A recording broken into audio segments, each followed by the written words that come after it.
विद्यार्थी मित्रों केम छो मजामां। आजना विडियो लेक्चर में आप सौનું स्वागत है। तो आजना विडियो लेक्चर में આપણે ધોરણ 6 विषय गणित चेप्टर 11 बीजगणित विषय આપણે अभ्यास करता था। तो एमां આપણે अगाउना विडियो लेक्चर में આપણે स्वाध्याय 11.1 ना बीजा दाखला सुधी આપણે अभ्यास करी गया था। तो आजना विडियो लेक्चर में આપણે स्वाध्याय 11.4 ना दाखला नंबर 3 नो આપણે अभ्यास करशुं। तो जोईए विद्यार्थी मित्रों स्वाध्याय 11.4 नो दाखला नंबर 3 एमां आपणे शुं आपेलुं छे के एमां 3 दाखला आपेला छे ए बी अने सी।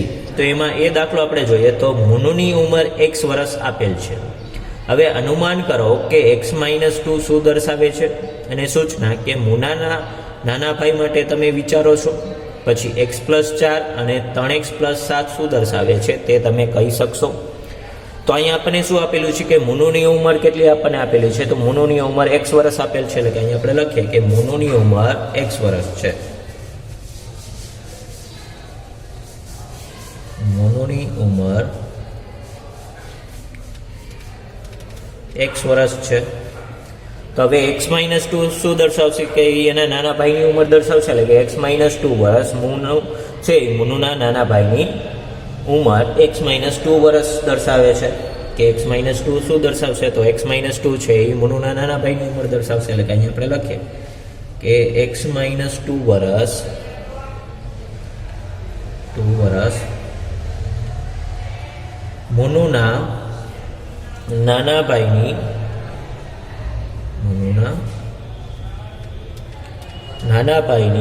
उमर x-2 वर्ष दर्शावे छे। -2 वर्ष छे ए शुं दर्शावे छे तो -2 वर्ष छे ए मुनुना नाना भाईनी उमर x-2 वर्ष दर्शावे छे। પછી x+4 शुं दर्शावे छे तो x+4 वर्ष छे ए मुनुना मोटा भाईनी उमर दर्शावे छे એટલે કે અહીં આપણે લખીએ કે x+4 वर्ष ए मुनुना मोटा भाईनी उमर x+4 वर्ष दर्शावे छे। x+4 वर्ष शुं दर्शावे छे तो x+4 वर्ष छे मुनुना मोटा भाईनी उमर दर्शावे छे।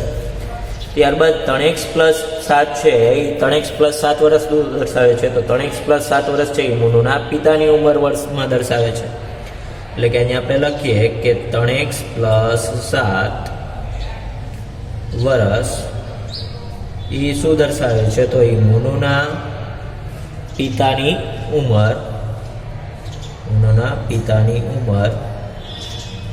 3x+7 વર્ષ દર્શાવે છે કે 3x+7 વર્ષ શું દર્શાવે છે તો 3x+7 વર્ષ છે એ મુનુના પિતાની ઉંમર એટલે કે 3x+7 વર્ષ દર્શાવે છે।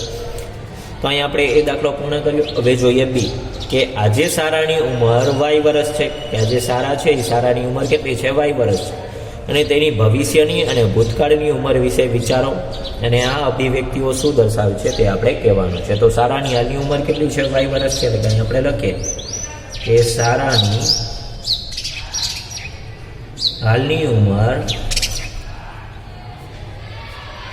y वर्ष है कि सारानी हालनी उमर केटली छे तो सारानी हालनी उमर y वर्ष है। हवे y+7 वर्ष शुं दर्शावे छे तो y+7 वर्ष छे ई सारानी 7 वर्ष पछीनी उमर दर्शावे छे એટલે કે આવશે y+7 वर्ष ई शुं दर्शावे छे तो सारानी 7 वर्ष पछीनी उमर दर्शावे छे એટલે કે સારાની 7 वर्ष पछीनी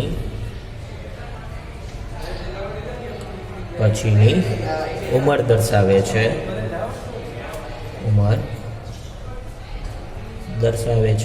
के y+7 वर्ष छे ए शुं दर्शावे छे तो y+7 वर्ष छे ए सारानी 7 वर्ष पछीनी उमर दर्शावे छे। त्यारबाद y-3 वर्ष तो y-3 वर्ष शुं दर्शावे छे तो y-3 वर्ष छे ए सारानी 3 वर्ष पहेलानी उमर दर्शावे छे। ए 3 वर्ष पहेलानी उमर दर्शावे छे। पछी y+4 पूर्णांक 1/2 वर्ष तो ये शुं दर्शावे छे तो ये सारानी 4.1/2 वर्ष पछीनी उमर दर्शावे छे એટલે કે સારાની 4.1/2 વર્ષ પછીની ઉંમર દર્શાવે છે. પછી y માઇનસ 2.1/2 વર્ષ, તો એ શું દર્શાવે છે? તો સારાની 2.1/2 વર્ષ પહેલાની ઉંમર દર્શાવે છે. એટલે કે પહેલાની ઉંમર દર્શાવે છે કે y માઇનસ 2.1/2 વર્ષ, એટલે કે તે શું દર્શાવે છે? તો સારાની 2.1/2 વર્ષ પહેલાની ઉંમર દર્શાવે છે. ત્યારબાદ સી આપણને આપેલું છે કે વર્ગના n વિદ્યાર્થીઓને ફૂટબોલ ગમે છે અને 2n શું દર્શાવે છે અને n/2 શું દર્શાવે છે તે આપણે કહેવાનું છે.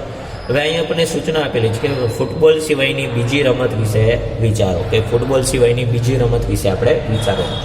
તો ફૂટબોલની રમત પસંદ કરનાર વિદ્યાર્થીઓની સંખ્યા બરાબર આપણે લઈએ n, કે ફૂટબોલની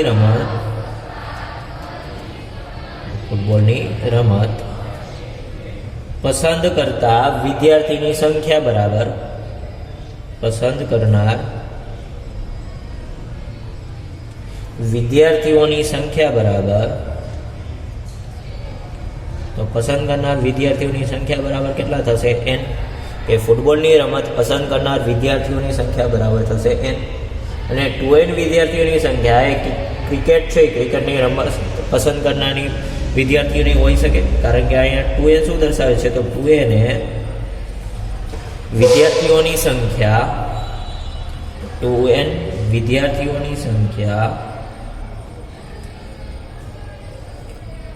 વિદ્યાર્થીઓની સંખ્યા એ ક્રિકેટની રમત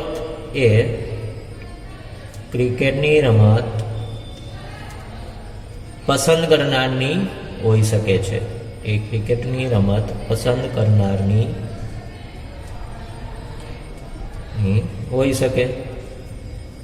કે 2n શું હોઈ શકે? તો 2n વિદ્યાર્થીઓની સંખ્યા એ ક્રિકેટની રમત પસંદ કરનાર વિદ્યાર્થીઓની હોઈ શકે. અને n/2 વિદ્યાર્થીઓની સંખ્યા એ કબડ્ડીની રમત છે, કબડ્ડીની રમત પસંદ કરનાર વિદ્યાર્થીઓની હોઈ શકે. એટલે કે n/2 એટલે કે n/2 એ વિદ્યાર્થીઓની સંખ્યા, એટલે કે n/2 વિદ્યાર્થીઓની સંખ્યા એ કબડ્ડીની રમત પસંદ કરનાર વિદ્યાર્થીઓની હોઈ શકે. એટલે કે કબડ્ડીની રમત પસંદ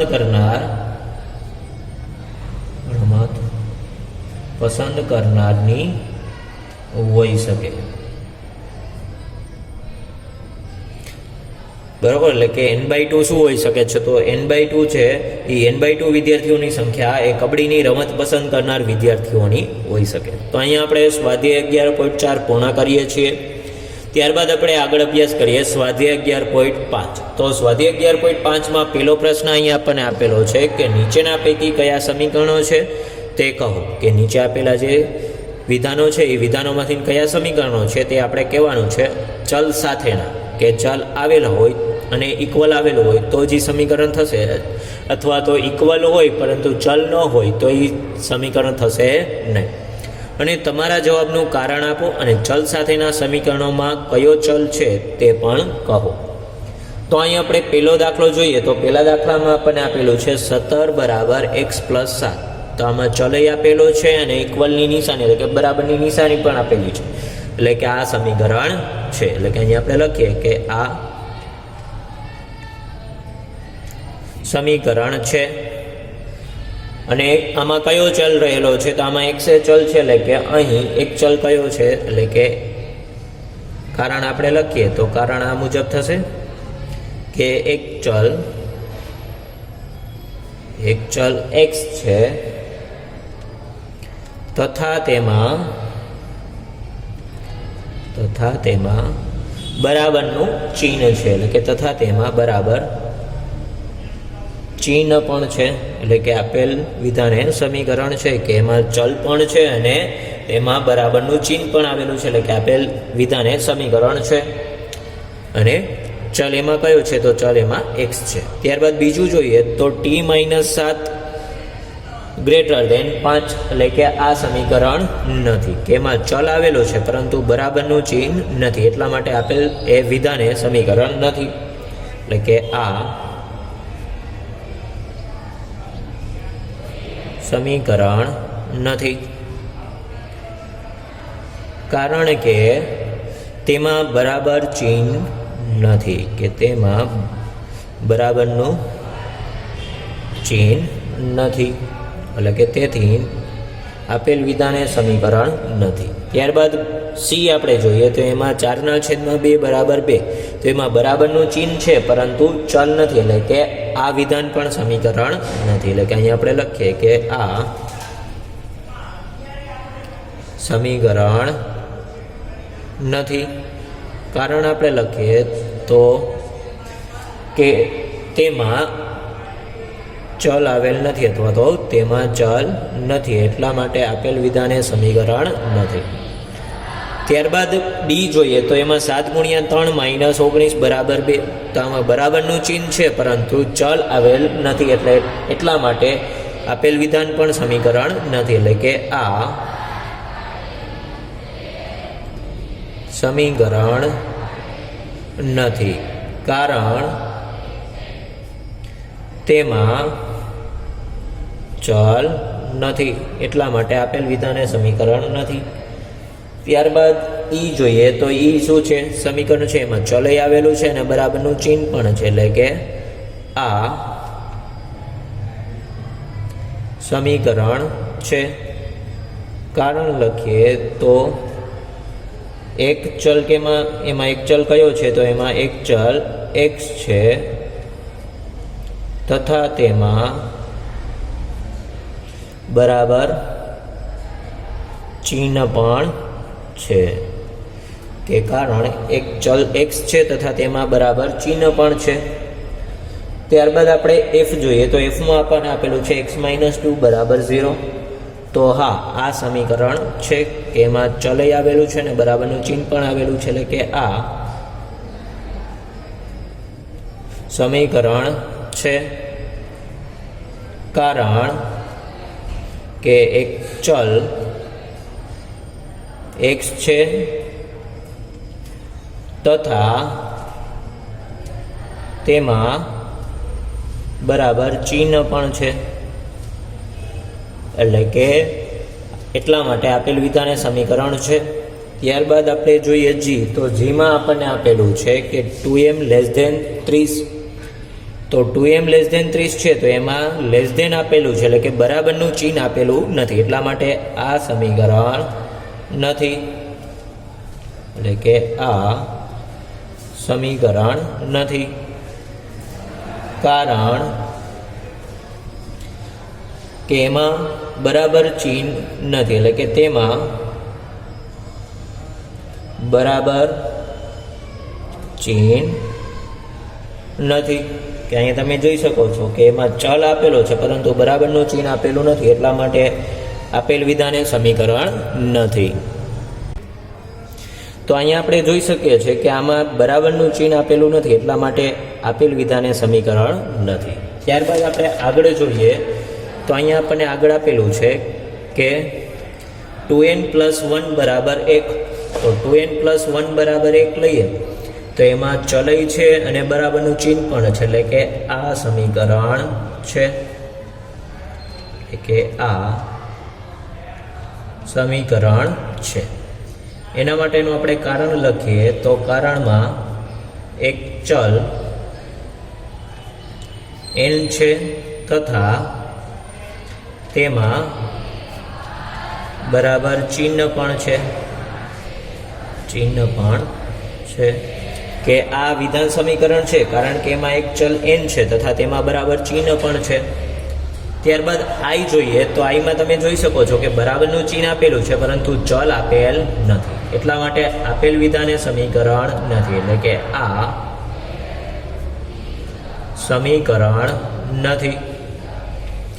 કારણ લખીએ તો કારણમાં આપણે લખીએ તો આ મુજબ થશે કે તેમાં ચલ નથી, કે તેમાં ચલ નથી, એટલા માટે આપેલ વિધાન એ સમીકરણ નથી. ત્યારબાદ આપણે જે જોઈએ તો જેમાં આપણને આપેલું છે કે 7 બરાબર 11 ગુણ્યા 2 પ્લસ p, તો એમાં ચલય આપેલું છે અને બરાબરનું ચિહ્ન પણ આપેલું છે, એટલે કે આપેલ વિધાને સમીકરણ થશે, એટલે કે આ સમીકરણ છે. કારણ લખીએ તો કારણ આ મુજબ થશે કે એક ચલ p છે તથા તેમાં બરાબર ચિહ્ન પણ છે,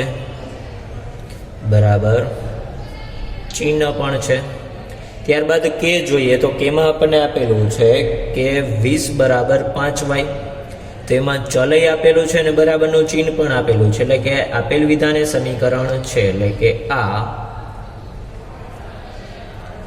સમીકરણ છે. એમાં કારણ લખીએ તો કારણ આ મુજબ થશે કે એક ચલ y છે તથા તેમાં બરાબર ચિહ્ન પણ છે, કે એક ચલ y છે તથા તેમાં બરાબર ચિહ્ન પણ છે. ત્યારબાદ l જોઈએ તો એલમાં આપણને આપેલું છે 3q/2 <5, તો એમાં ચલ આપેલો છે પરંતુ બરાબરનું ચિહ્ન આપેલું નથી, એટલા માટે આપેલ વિધાને સમીકરણ નથી. એટલે કે અહીં આપણે લખીએ કે આ વિધાન, એટલે કે આ સમીકરણ નથી. કારણ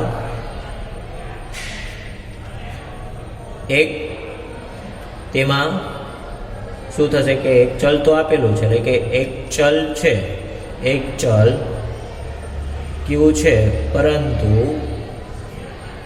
તેમાં બરાબર ચિહ્ન નથી, એટલા માટે આપેલ વિધાને સમીકરણ નથી. કારણ કે એમાં એક ચલ x છે, એટલે ચલ q છે પરંતુ તેમાં બરાબરનું ચિહ્ન નથી.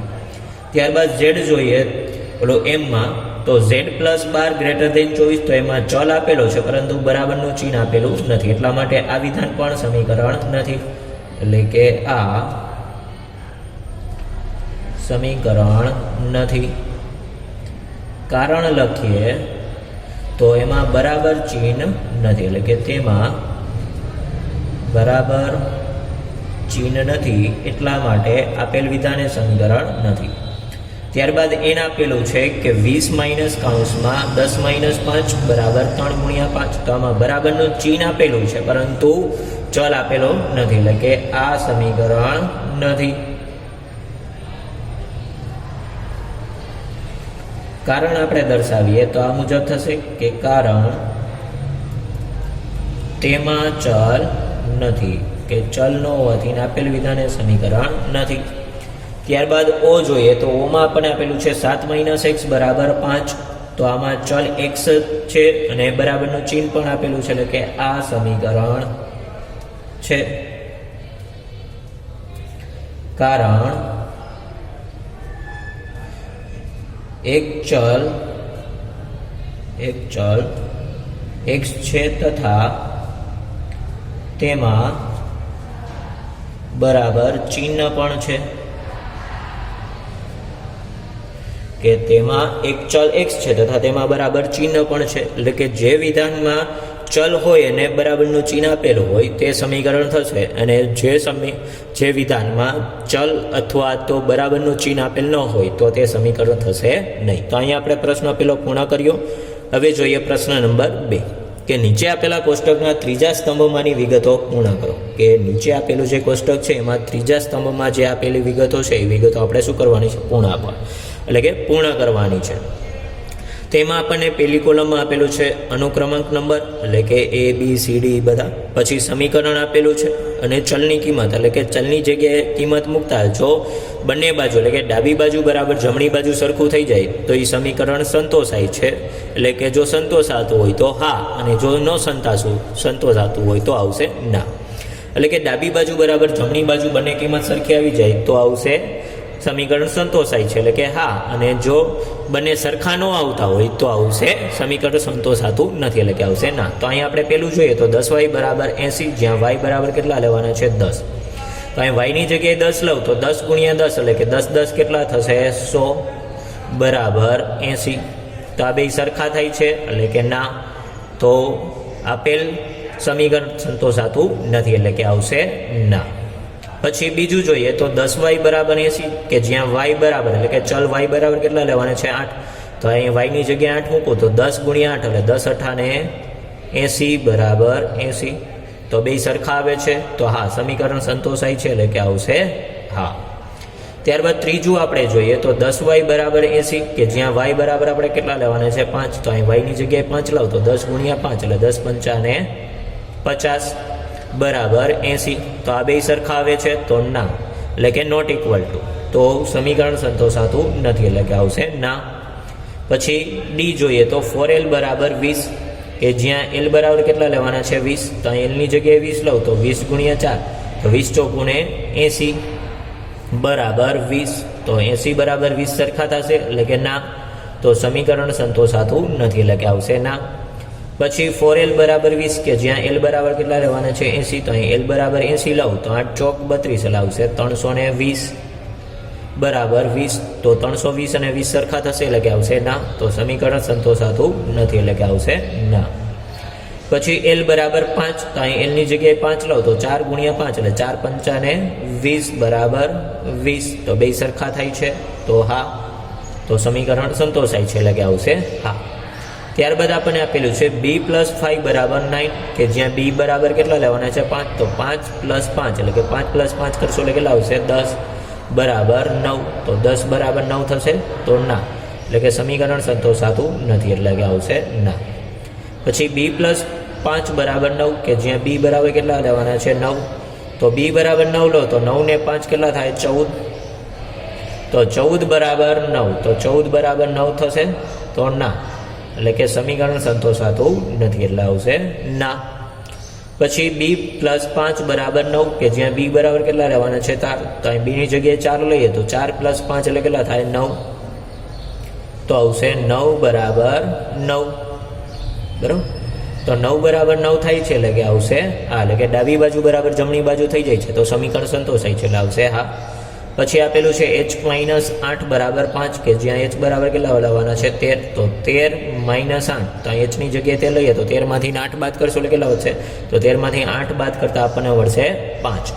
તો 5 બરાબર 5 તો 5 બરાબર 5 થાય છે એટલે કે ડાબી બાજુ બરાબર જમણી બાજુ થાય છે એટલે કે સમીકરણ સંતોષાય છે તો આવશે હા. પછી h - 8 બરાબર 5 કે જ્યાં h બરાબર કેટલા લેવાના છે 8. અહીં h ની જગ્યાએ 8 લઈએ તો 8 માંથી 8 બાદ કરીએ તો 0. તો 0 બરાબર આવશે 5. તો 0 બરાબર 5 સરખા થશે તો ના એટલે કે આવશે નોટ ઇક્વલ ટુ. તો સમીકરણ સંતોષાતું નથી એટલે કે આવશે ના. પછી h - 8 બરાબર 5 કે જ્યાં h બરાબર કેટલા લેવાના 0. તો આ જગ્યાએ 0 લઉં તો 0 - 8 બરાબર કેટલા થશે -8 બરાબર 5. તો આ બે સરખા થશે તો ના એટલે કે સમીકરણ સંતોષાતું નથી એટલે આવશે ના. ત્યારબાદ આપણને આપેલું છે p + 3 બરાબર 1 કે જ્યાં p બરાબર કેટલા લેવાના છે 3. તો અહીં 3 લઉં તો 3 + 3 એટલે કેટલા થશે 6. તો 6 બરાબર 1 આવશે. તો 6 બરાબર 1 થશે તો ના એટલે કે સમીકરણ સંતોષાતું નથી એટલે આવશે ના. પછી p + 3 બરાબર 1 તો p ની જગ્યાએ 1 લઉં તો અહીં 1 + 3 તો 3 ને 1 4 4 બરાબર 1 થશે. તો 4 બરાબર 1 સરખા થશે તો ના એટલે કે સમીકરણ સંતોષાતું નથી એટલે કે આવશે ના. પછી p + 3 બરાબર 1 કે જ્યાં p બરાબર કેટલા લેવાના 0. તો અહીં 0 લઉં તો 0 + 3 એટલે કે આવશે 3 બરાબર 1. તો 3 બરાબર 1 થશે તો ના એટલે કે સમીકરણ સંતોષાતું નથી એટલે કે આવશે ના. p + 3 બરાબર 1 કે જ્યાં p બરાબર કેટલા લેવાના -1. તો અહીં -1 લઉં તો -1 + 3 તો 3 માંથી 1 બાદ કરશો એટલે આવશે 2. મોટા પદની નિશાની લાવશે +2. તો +2 બરાબર 1. તો બે સરખા થશે તો ના એટલે કે સમીકરણ સંતોષાશે તો આવશે ના કે સમીકરણ સંતોષાતું નથી. p + 3 બરાબર 1 જ્યાં p બરાબર -2. તો એ p બરાબર -2 લો તો -2 + 3 તો -2 + 3 એટલે 3 માંથી 2 બાદ કરશો એટલે આવશે 1. અને મોટા પદની નિશાની લાવશે +1. તો 1 બરાબર 1 આવે છે તો સમીકરણ સંતોષાય છે એટલે આવશે હા. એટલે કે જો ચલની કિંમત આપણે સમીકરણમાં મૂકતા જો ડાબી બાજુ બરાબર જમણી બાજુ આવી જાય તો સમીકરણ છે એ સંતોષાય છે, તો આવશે હા. અને જો સમીકરણમાં ચલની કિંમત મૂકતા ડાબી બાજુ બરાબર જમણી બાજુ ન આવે તો સમીકરણ સંતોષાતું નથી, એટલે કે આવશે ના. તો અહીંયા આપણે સ્વાધ્યાય 11.5ના પ્રશ્ન 2 સુધી આપણે અભ્યાસ કર્યો. આવતા વિડીયો લેક્ચરમાં આપણે આગળના પ્રશ્નનો અભ્યાસ કરીશું. તો ત્યાં સુધી દરેક વિદ્યાર્થી મિત્રને જય હિન્દ, જય ભારત.